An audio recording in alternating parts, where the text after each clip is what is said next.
Hello, I'm Jamila Musayeva, an international social etiquette consultant and author of etiquette books, Etiquette: The Least You Need to Know, and Afternoon Tea Etiquette. If you would like to order my books, you can do so directly through my website. I'll link it down below here as well in the description box below. If you are a new viewer on my channel, welcome. Here I talk about etiquette, soft skills, self-development. I produce all kinds of educational videos.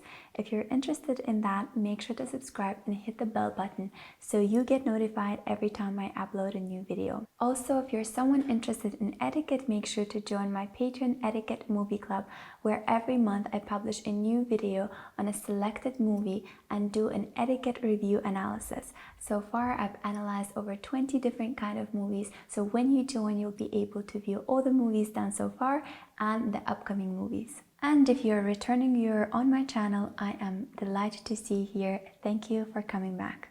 Today's video is dedicated to something that I've been requested to do the most, and also something that I get commented on the most. Very kind messages that I received are often made on the manner of my speech and the tone of my voice.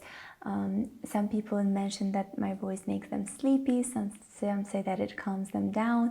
Either way, I've been mostly commented on good parts or praised for my voice and the tone of my voice.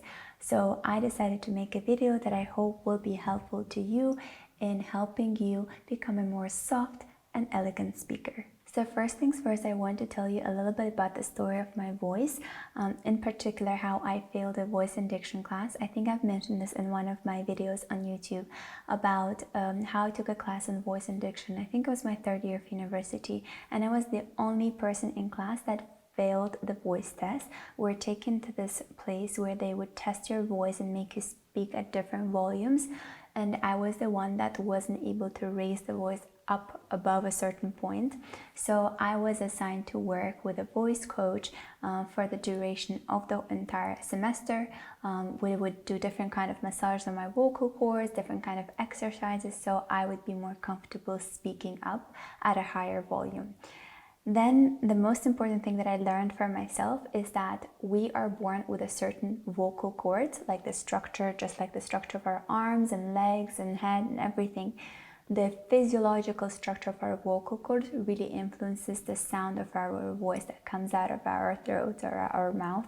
So it is important to understand that we are born with certain capacities in terms of the voice and the pitch, but then the tone of the voice, the way we speak, and the volume can be adjusted. I will not be turning everyone saying, just try this exercise and you're going to talk exactly like me. Your voice is going to sound exactly this way, because our physiological structure is very different. What we can work on, however, is other things that influence the way our speech is perceived. The most important element when it comes to speaking softly and elegantly is breathing. Breathing is essential to talking, because the way the voice is actually produced is through the air that comes out through the vocal cords, larynx, out of our mouth. So by vibrations, the air is turned into a sound that we perceive as voice.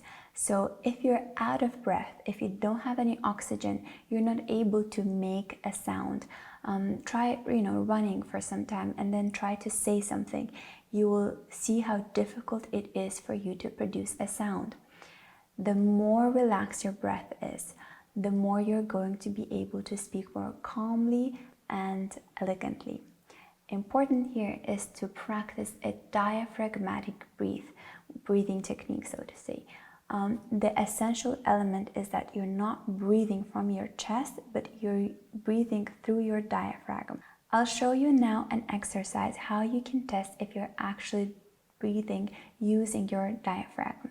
What you have to do is you have to stand up, place your hand under the last rib on your stomach. Now inhale. When you inhale, your stomach should expand out. Now exhale. On the exhale, your stomach should be drawn in.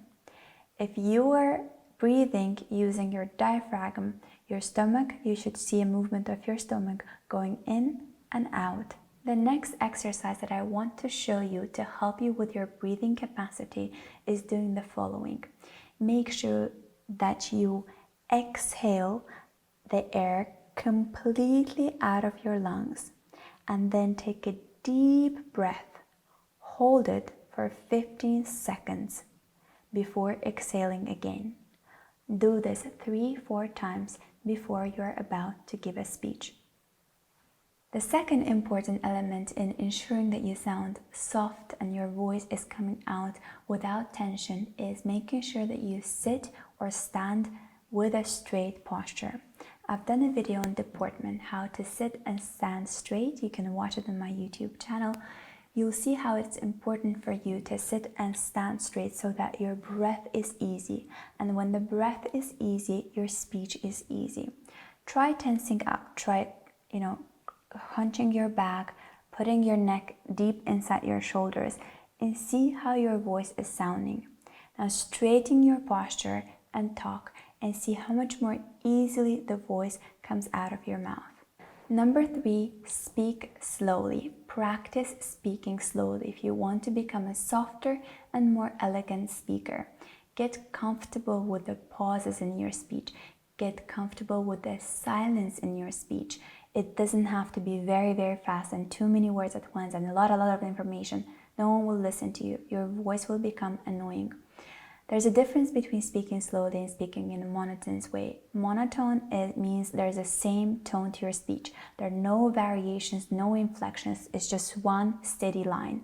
Speaking slowly, however, means that you can control the rate of your speech. So the rate of your speech can be adjusted. You can learn to speak faster if you need to. You can learn to take pauses and be comfortable with the silence. Usually people that speak more slowly are considered more confident, are considered more knowledgeable, because getting comfortable with the silence takes a lot of practice, and sometimes silence is gold, and that is a very good case when it comes to giving a public speech. Being comfortable with a slow speech is essential. Also, when you speak very fast, the pitch of your voice tends to get higher and higher. And higher pitched voice is usually considered childish. We don't really perceive the person as being adult, mature. Whatever they're said is not being considered as important. So when you speak slowly, you're able to lower the pitch of your voice. The same is true about the volume of your speech, how high or low you speak. When you speak slowly, if you're someone who naturally speaks in high volumes, you'll be able to control the volume much better. And if you are a person who is very loud and is struggling with bringing down the volume of your speech, try speaking more slowly. The tip number 4 is enunciating words. Enunciation means you stress, you emphasize certain words. You can have a lot of things to say, and then once you emphasize a specific word that brings attention to that particular word or meaning. For example, I'm going to use the same phrase, I love you. And by enunciating different parts of this phrase, I'll change the essence, the meaning of this phrase. So first I'll enunciate I. I love you. It means it's me who loves you. The emphasis is on me. It's me that truly loves you. If I emphasize the word love, I'll say, I love you. The action is emphasized. I don't hate you. I don't admire you. It's not trust. It's love. I love you. And the last part is enunciating you. I love you. By putting emphasis on you, the essence is that it's you that I love. It's no one else. So you see how enunciation can change the essence of the message. The best way to learn enunciating words is by learning tongue twisters. For example, red leather, yellow leather. Red leather, yellow leather. Another good tongue twister that's often quoted is Sally sells shells by the seashore. You can practice this tongue twisters, a lot of them online. You can find all different kinds. And actually in one of my favorite movies starring Audrey Hepburn, when she's turned from someone who is not very educated, who is someone who comes from a lower class into this high class lady in the movie My Fair Lady, the man is taken a lot of time teaching her to enunciate words. By the way, I've done an etiquette review on my Patreon Etiquette Movie Club on this particular movie, My Fair Lady. Make sure to join my Patreon and watch this etiquette review. Tip number 5, use proper grammar. Nothing speaks ill speech or poorly voiced or mannered speech like the one that uses improper grammar, as well as use of slangs and abbreviated words. We live in this digital world where everything that we do is through text, through online communication, and we have gotten used to shortening the words. So what we have to do is try to consciously make an effort to stop using those words in our daily speech. That includes the words like don't know, gotcha, what's up, don'tcha. If you're using those or using slangs in your speech, get rid of them now. Nothing screams unrefined speech like the one that uses improper grammar, slang, and abbreviated words. Number 6, expand your vocabulary. Nothing tells that a speech is elegant or refined as much as a good, sophisticated vocabulary. The more you learn new words and in the right context, the better off you're going to be with your speech. The best way to expand your vocabulary is by reading books. The more you read, the better off. And in particular, the best books to read for expanding your vocabulary to sound more elegant and refined are actually classical literature books. So just get as many as you can, as well as poetry books. They're very rich in adjectives and very rich in verbs. And the majority of our speech is consisting of adjectives and verbs. The more we can use different kind of synonyms to describe a certain thing, the better off is our speech. So for example, we can say these flowers are beautiful, they're pretty, they're amazing, they're gorgeous, they're alluring, so they're magnificent. There are really different kinds of words that we can use to describe just beautiful flowers. Number 7, practice whispering. The thing about whispering, I do not recommend you to become a whisperer. A whisperer is different from someone who speaks softly and calmly and elegantly. However, if you are someone who is naturally inclined to speak in very loud volume, in very loud and expressive way, practicing whispering can be helpful in making you feel comfortable with a very low volume voice of yours. So if you are at home, you can do this game with a partner of yours or your roommate or your sibling. Try to speak in a whispering voice, but so that your partner can hear you. You can practice this being seated close to each other and then further away from each other. Interestingly, I had to do this exercise, but for the other reason. Because I wasn't able to increase the volume of my speech above a certain rate, I was actually invited to a cafeteria in school that was busy during lunch hours, and my voice coach made me talk to her across the hall. I was not allowed to yell. I had to speak very loudly, project my voice so that she could hear me. So you can practice the same with whispering. Whenever you're home, try whispering to those around you, ensuring that they can hear you and getting comfortable with a speech that is at a low volume. Tip number 8 is drinking water. It is essential for anyone who wants to be a good speaker, who wants to have a very soft, calm voice. It's important that you hydrate your vocal cords. It's no coincidence that most of the speakers, even presidents, when they're standing to give a speech at the table or at the podium, there's always a glass of water. It is important to ensure that you hydrate your vocal cords. I'm someone who loves drinking coffee, but when I'm shooting for the video, I always have a cup of tea or water, because it's essential that I hydrate my vocal cords so I'm able to deliver this message the way I do. I would like to draw a similarity with an old door that makes this squeaky sound when you open and close it. But once you oil it up, it becomes very smooth and it no longer makes that squeaky sound.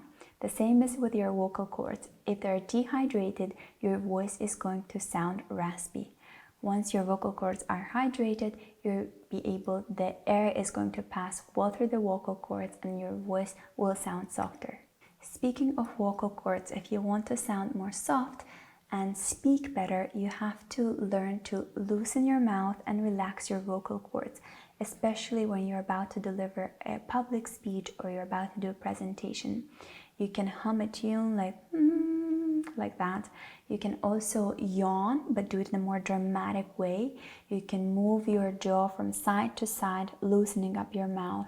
You can also use your fingers to massage your vocal cords like that, relaxing them and warming them up. Next, ensure that you record yourself speaking. Thankfully, we all have iPhones with cameras. It's very easy to record yourself on a daily basis. Nothing will help you better than seeing yourself from a side. Because I studied international relations as a part of my education, we had to do a lot of public speeches and presentations, and most of them were filmed. And then these records were given back to us, or we analyzed them in class with teachers to see how well we presented the material. And oftentimes there were things that I never realized I did, or I never realized I used while speaking. So this kind of recorded material is a great tool of learning. There's no better teacher for yourself than you. You will know best what are the things that you need to work on. Is it the rate of your speech? Is it the volume of your speech? Is it the tone, the inflections, the grammar, or the vocabulary? You are your best teacher.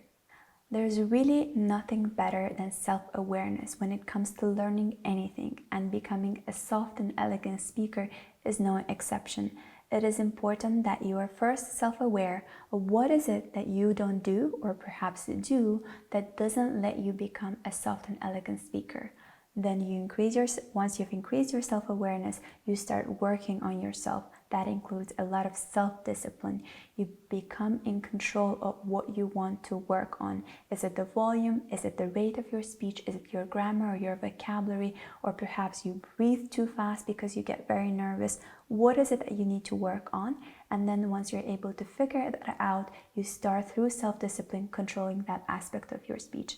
And over time, you'll see how a certain speaking manner becomes your habit, becomes your second nature, and you will no longer remember the times when you were a loud speaker. And finally, like any other skill in life, the most important element is practice. The more you practice, the better off you're going to be at whatever you do. And again, this is no exception. The more you look at yourself from a side, you work on yourself, and you do it day in and day out, the better off and sooner you're going to be the kind of a speaker you aspire to be. Thank you so much for watching this video until the very end. I hope that this video was helpful to you in learning to become a more elegant and softer speaker. Please do let me know what are some of the tips that you've already used or are currently using that are helping you. And if you have your own special tips and tricks, do share in a comment section below. I love reading your feedbacks and your comments. And if you have any new video suggestions for me, you're more than welcome to share. Thank you, and I'll see you in my next video. Bye!